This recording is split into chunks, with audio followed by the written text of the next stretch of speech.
Olá, meus irmãos, que a graça e a paz do Senhor Jesus esteja com você. Estamos aqui de volta mais uma vez com a graça de nosso Jesus Cristo para juntos estudarmos a última lição desse trimestre de 2021, que traz por título O Deus Uno e Trino. Essa é a lição da editora Betel e é uma satisfação poder estar estudando com os irmãos esta Escola Bíblica Dominical, esta aula. Foram 13 aulas que trouxe bastante edificação para nós, tenho convicção disso, e hoje estudando aqui a última lição. O textual diz: a graça do Senhor Jesus Cristo e o amor de Deus e a comunhão do Espírito Santo seja com todos vós. Amém. Esta aqui é a oração, do apóstolo Paulo, que está registrada em 2 Coríntios, capítulo 13, verso 13. A graça do Senhor Jesus Cristo e o amor de Deus e a comunhão do Espírito Santo seja com todos vós. Amém. A verdade aplicada está registrada aqui e diz desta forma: a doutrina da Santíssima Trindade nos faz sermos mais conscientes da nossa completa dependência de Deus e nos motiva ao necessário crescimento no conhecimento do Senhor. Os objetivos da lição primeiro, apresentar a Trindade, o Pai, o Filho e o Espírito Santo. Segundo, citar o agir de Deus, Pai, Deus Filho e Deus Espírito Santo. E em terceiro e último lugar, mostrar as distinções e a unidade da Trindade. O texto de referência, ou a leitura em classe, está registrado em João capítulo 10, a partir do verso 30. Diz assim: eu e o Pai somos um. João 14 diz, versículo 10 diz: não crês tu que eu estou no Pai e que o Pai está em mim? As palavras que eu vos digo, não as digo de mim mesmo, mas o Pai que está em mim é quem faz as obras. Crede-me que estou no Pai e o Pai em mim. Crede-me ao menos por causa das mesmas obras. João capítulo 15, verso 26 conclui dizendo: mas quando vier o Consolador, que eu da parte do Pai vos hei de enviar, aquele Espírito da verdade, que procede do Pai, ele testificará de mim. A gente, para poder já pegando o gancho, nesses 3 versículos que nós lemos aqui, onde o Senhor Jesus vem mencionar acerca do Pai e do Espírito Santo, ele deixa claro aqui que nenhum dos 3, a gente fala um dos 3 nesse sentido, no modo de dizer, porque na verdade não existe divisão. O Pai, o Filho e o Espírito Santo é um, tá? É uma unidade. Então os 3 trabalham em conformidade.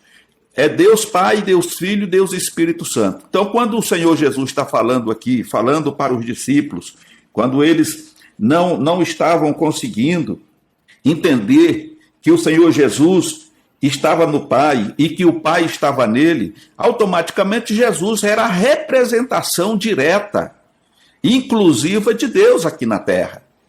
Ok? Então, ele falava assim: é necessário que eu vá. Porque se eu não for, o Consolador não virá a vós. Aí ele estava falando do Espírito Santo. Então, quando Jesus retorna para o Pai, o Espírito Santo vem. E esse Espírito Santo não é outra pessoa. Esse Espírito não é outra pessoa senão o Pai e o Filho. E a concordância disso tudo nós encontramos nas epístolas paulinas. Quando ele diz: nós somos casa de Deus, nós somos templos do Espírito Santo. Aí nós vemos Jesus falando, Ele diz assim: aquele que me ama, aquele que guarda os meus mandamentos, esse é o que me ama. E aquele que me ama, ou seja, aquele que ama Jesus é amado do meu Pai. E eu e o Pai viremos a ele, faremos dele morada. Então, é claro que é incompreensível para muitas pessoas. Porque como é que pode 3 pessoas trabalhar no mesmo sentido? Como é que pode 3 pessoas ser uma pessoa só? É claro que pode. Não pode no sentido físico, literal, mas no sentido espiritual pode, porque nós vimos na lição passada, se você acompanhou, se você ouviu, viu ali o comentário: Deus enche os céus e a terra. Deus está em todos os lugares ao mesmo momento, ele não se divide nem se multiplica. Então, quando ele está num lugar, ele está em todos os lugares, ele enche o céu e a terra, o universo. Né? Eu até falei sobre a ciência quântica, que na prática é física quântica, né? Tem a mecânica quântica, a física quântica, e para eles, o Senhor Jesus é uma energia sobrenatural que enche todo o universo. Todo o universo tem essa energia e nada se move sem essa energia. E eu trouxe aqui um paralelo, né, parafraseando aquilo que estava escrito no comentarista, né, no comentário da lição pelo comentarista, que nós podemos comparar Deus figuradamente como o ar que respiramos. Nós não podemos ficar sem o oxigênio. E em todo lugar que você for, por mais estreito e apertado que seja o ambiente, ali vai estar o oxigênio. Assim é a presença de Deus, né? É a presença do Pai, é a presença do Filho e é a presença do Espírito. E aí nós concluímos dizendo que Deus não habita em templos feitos ou construídos por mãos humanas. Por quê? Porque ele habita no templo que ele próprio construiu. E qual é esse templo? Quem é esse templo que ele construiu? Somos nós. Deu para pegar o gancho aí, irmãos? Então nós vamos agora prosseguir, nos aprofundando mais um pouco, já que o irmão já entendeu já esse significado. Então vejamos aqui. O Deus Pai é um só Deus e Pai de todos, o qual é sobre todos e por todos e em todos. Ele tem existência própria, sem dissociar-se da divindade. O Deus Pai é o único Senhor, não há outro Deus senão um só, uno, único no seu gênero ou espécie, indivisível, um Deus único, trino, que consta de três, um só nome para definir três coisas ou aspecto. Essa divisão é puramente didática, não aplica à existência de uma divisão ontológica na natureza de Deus ou de uma divisão entre seus atributos. Pedro relata as três pessoas, mas sem deixar a harmonia, posicionando cada um na sua atividade. Eleito segundo a presciência de Deus Pai, em santificação do Espírito, para a obediência e a aspersão do sangue de Jesus Cristo. Graça e paz vos seja multiplicada.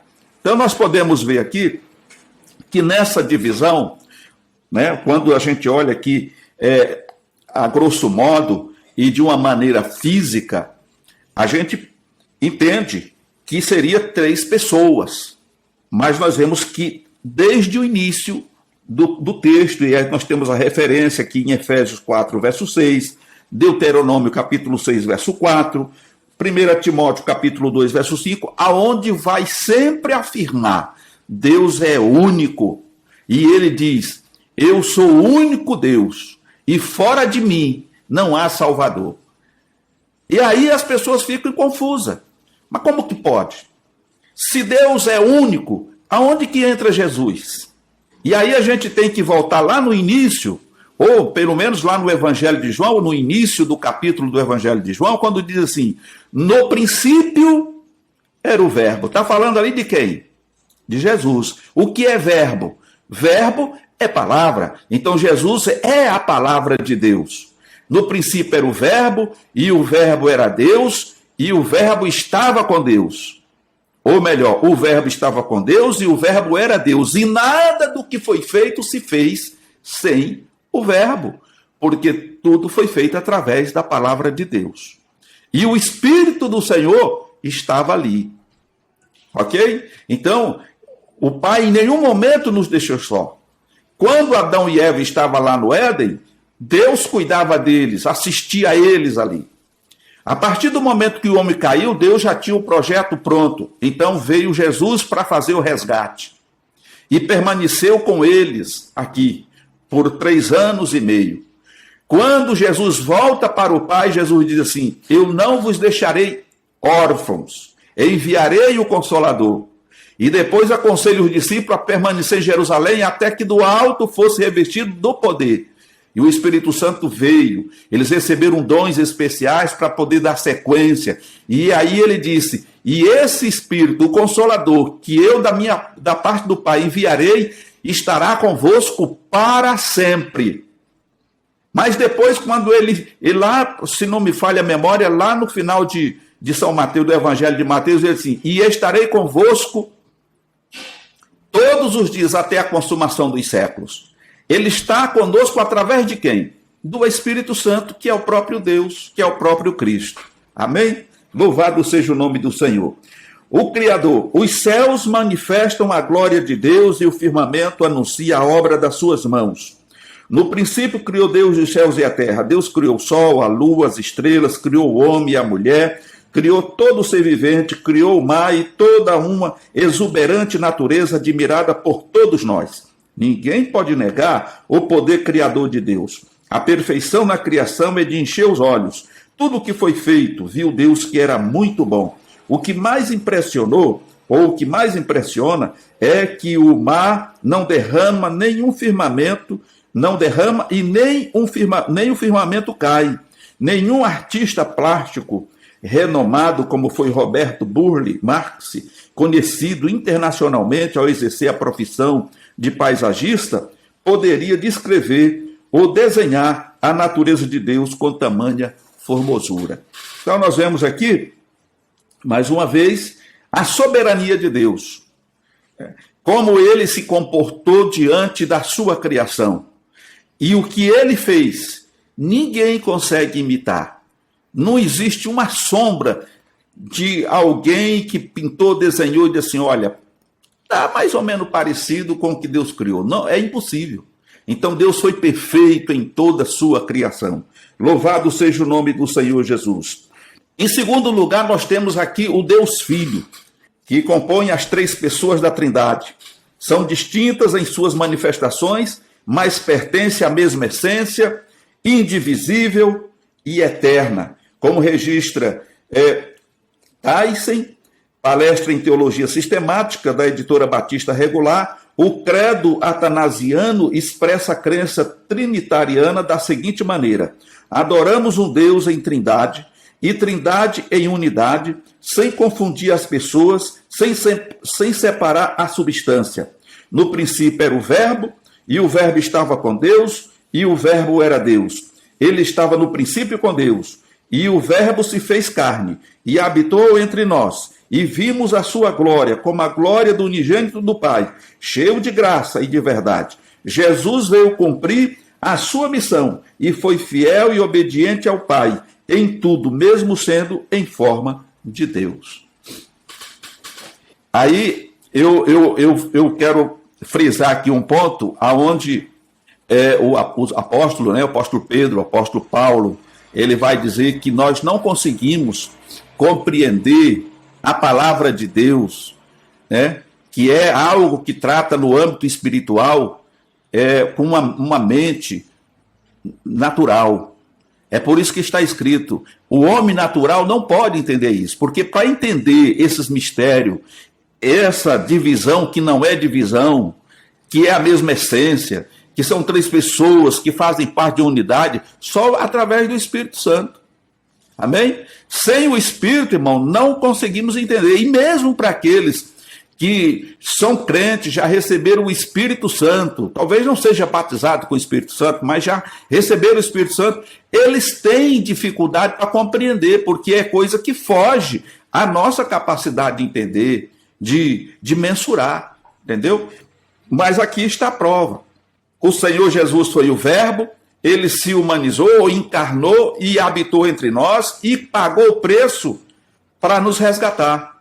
E aí conclui dizendo assim, ele obedeceu, foi obediente ao Pai em tudo, e mesmo sendo em forma de Deus, operou milagre, ensinou, pregou, expeliu demônios, curou os enfermos, preparou os discípulos para dar sequência, continuidade ao trabalho que precisava ser executado, voltou para o Pai e enviou o Espírito Santo, que hoje habita conosco para sempre. Libertador, Ele diz: e conhecereis a verdade vos libertará. Se, pois, o Filho vos libertar, verdadeiramente sereis livre. Jesus não só liberta da ignorância espiritual ou concernente à salvação, mas também liberta oprimidos e cansados. Jesus liberta endemoniados, liberta de doenças do físico e da alma. Então, ou seja, resumindo isso aqui, conhecereis a verdade vos libertará. Quem é a verdade? É Cristo. Quem liberta? É Cristo. E ele não só liberta dessa ignorância espiritual, ele nos faz entender, através do seu Santo Espírito, como ele liberta os cativos, ele liberta as pessoas que estão sendo aprisionadas pelo inimigo, como ele cura as diversas enfermidades, porque ele é o médico dos médicos, ele é o Senhor dos senhores, ele é o juiz dos juízes, ele é o advogado dos advogados, ou seja, ele é o nosso Salvador. Louvado seja o nome do Senhor Jesus. Em segundo lugar, ele é mediador. E em nenhum outro há salvação, porque também debaixo do céu nenhum outro nome é dado entre os homens, pelo qual devamos ser salvos. Porque ninguém pode pôr outro fundamento além do que já está posto, o qual é Jesus Cristo.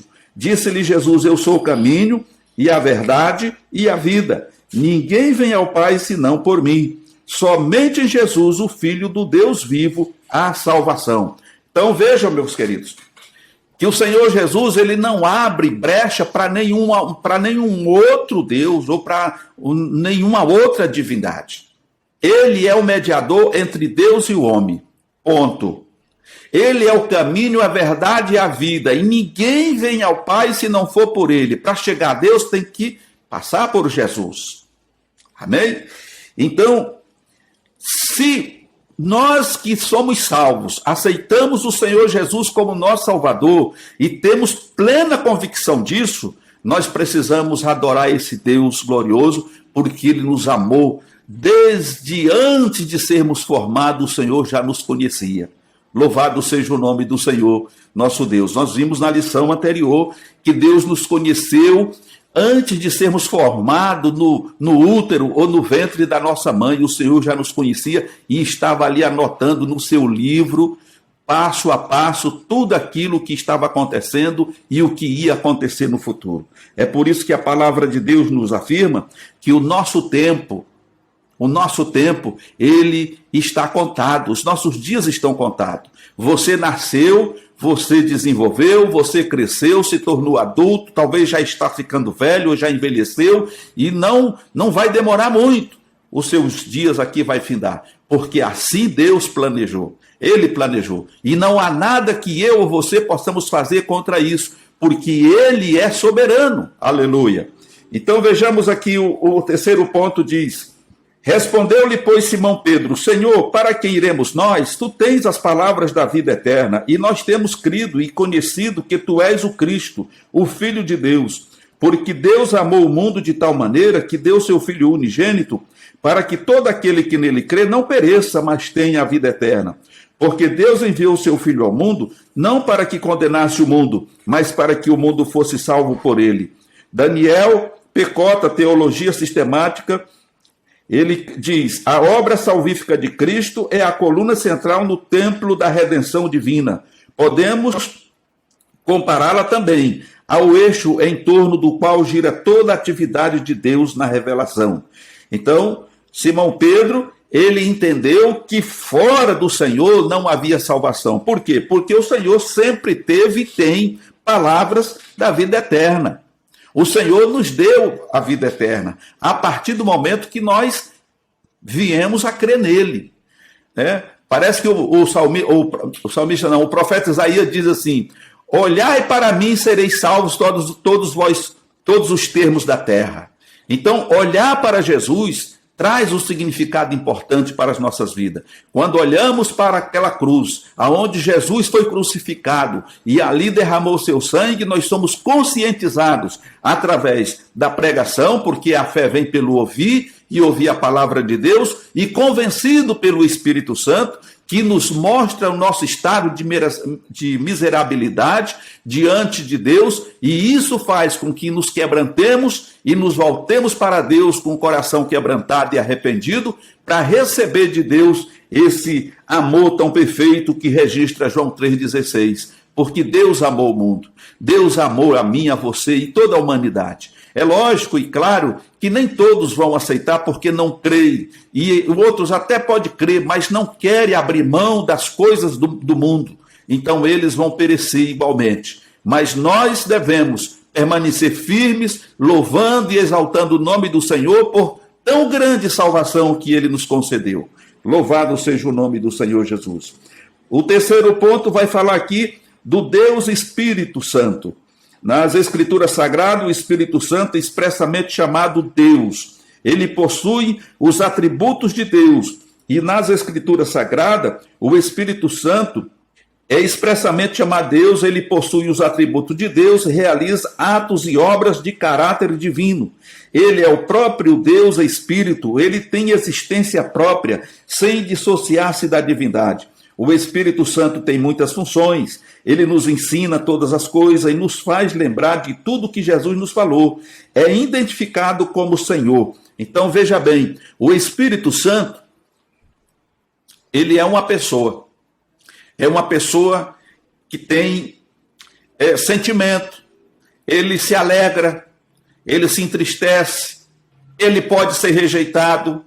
Quando nós pecamos contra o Senhor, ou fazemos algo deliberadamente, o Espírito Santo se entristece e se afasta de nós. É por isso que o apóstolo Paulo diz: não entristeçais o Espírito que habita em vós. Então há de ter-se um cuidado muito grande com o Espírito Santo, porque ele está em mim, está em você, está em todos nós, ele está na igreja. E o Senhor Jesus disse que ele viria e ficaria conosco para sempre. Por que para sempre? Porque é ele, meu querido e minha querida irmã, que vai nos levar à presença de Jesus Cristo no dia do arrebatamento da igreja.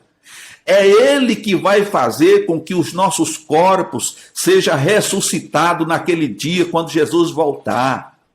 Aleluia. Então, o Espírito Santo, irmãos, é uma pessoa especial que está cuidando de nós, nos orientando, fala conosco, ouve as nossas orações e no momento de maior dificuldade, de grande aflição, que muitas vezes não sabemos nem o que dizer, ele intercede diante de Deus por nós com gemidos inexprimíveis. Aleluia. Então, é muito maravilhoso permanecermos na presença do Senhor e na comunhão do Espírito Santo. Falar com ele, eu não vejo ele, mas eu sinto ele, eu me alegro. Muitas vezes aqui, na presença dessa câmara, eu sinto desejo de falar em mistério, mas eu me seguro aqui, porque o Espírito Santo, eu sinto ele presente aqui comigo, me dando a palavra, me ensinando, me mostrando por onde eu devo ir. Ok, irmão? E eu sei que não é diferente com você. Porque nós temos essa pessoa linda e especial conosco, o Espírito Santo, que nos ajuda a nos santificar a cada dia, conforme a oração de Cristo, quando diz: santifica-os na verdade, porque a tua palavra é a verdade. Ele está nos santificando através da sua palavra, da palavra de Deus. Diz aqui também que o Espírito Santo é consolador. Jesus chama o Espírito Santo de consolador. Trata-se da tradução da palavra grega parakletos, que significa literalmente alguém chamado para ficar ao lado de outro para o ajudar. Presença consoladora. Ele habitará nos seguidores de Jesus para sempre. Na ausência física de Jesus, ele atua como um emissário, intercedendo, confortando e consolando os seus. Olha que coisa maravilhosa. É a função do Espírito Santo. Né? Ele não nos deixa cair. Muitas vezes estamos abatidos, fisicamente falando, muitas vezes até triste com algum tipo de situação que se apresenta diante de nós, mas dentro de nós temos aquela certeza, aquela comunhão, aquela convicção de que o Senhor está trabalhando e que a resposta virá. Que o Espírito Santo vai dizer: olha, fique calmo, descansa no Senhor, não se preocupe com o dia de amanhã, basta cada dia o seu mal, hoje você está vencendo, amanhã Deus proverá todas as coisas. E assim, irmãos, nós vamos vencendo, vamos vencendo, até que um dia o Espírito Santo diga: o Pai está lhe chamando, vamos ao encontro do Senhor. Glória a Deus por isso. Segundo, ele é convencedor. O Espírito Santo nos convence. Ele diz, está dizendo aqui: todavia digo-vos a verdade, que vos convém que eu vá, porque se eu não for, o Consolador não virá a vós, mas se eu for, enviar-vos-ei. E quando ele vier, convencerá o mundo do pecado e da justiça e do juízo. Do pecado, porque não crê em mim; da justiça, porque eu vou para o meu Pai e não me verei mais; e do juízo, porque já o príncipe deste mundo está julgado. Então, é através do Espírito Santo que as pessoas são convencidas dos seus pecados. Elas são levadas a um estado de quebrantamento. E nesse estado de quebrantamento, ou seja, nessa introspecção ou retrospectiva de tudo que fez de errado, a pessoa cai em si e resolve se voltar para Deus, reconhecendo que só em Cristo há a salvação e a libertação total de todo o malefício que o inimigo tem colocado sobre as pessoas. Então é em Cristo que nós temos a vitória. O pregar o evangelho é competência nossa. Pregar o evangelho com todas as letras, sem tirar e sem colocar. Uma mensagem que vá ao encontro do pecador, que vá de encontro à necessidade do ouvinte. E para que isso aconteça, nós temos que estar debaixo da unção de Deus, auxiliado pelo Espírito Santo, e por sua vez, aleluia, a pessoa ao ouvir essa palavra, ele vai ser convencido, porque essa palavra entrará no seu ouvido, descerá ao seu coração, e a palavra de Deus diz que a fé vem pelo ouvir, e ouvir a palavra de Deus. Glória a Deus por isso. E em terceiro e último lugar, o Espírito Santo é o intercessor. E da mesma maneira também o Espírito ajuda as nossas fraquezas, porque não sabemos o que havemos de pedir como convém, mas o mesmo Espírito intercede por nós, com gemidos inexprimíveis, e aquele que examina os corações sabe qual é a intenção do Espírito, e é ele que, segundo Deus, intercede pelos santos. Amém. Então, para concluir aqui o que nós já falamos a princípio, nos momentos mais difíceis da nossa vida, há momentos que palavra de pessoas amigas não resolve. E aí você vai para a presença de Deus, mas as palavras não vêm. Você não consegue expressar. E muitas vezes é apenas um gemido. Naquele momento, o Espírito Santo, ele vai estar intercedendo ao teu favor diante do Pai. E Deus, que examina os corações, ele vai ouvir e vai trazer aquilo que você precisa. O consolo, o conforto, a resposta que você está buscando. Portanto, meus queridos irmãos, no encerramento desta aula, eu quero dizer para você que todas as aulas foram importantes porque falamos desse Deus grandioso e maravilhoso, que enche os céus e a terra. Não há lugar no mundo, no planeta, nem no universo, em lugar nenhum, que possamos nos esconder de Deus. Porque aonde nós estivermos, ali Ele está presente, os seus olhos nos contemplam, os seus ouvidos estão atentos à oração dos seus santos. E nós somos santos do Senhor, porque somos separados. Fomos separados para viver uma vida de retidão, para glorificar e exaltar o nome do Senhor. Portanto, que Deus te abençoe e te guarde. E permitindo Deus, estaremos de volta numa próxima oportunidade. Fique na paz do Senhor Jesus. Amém.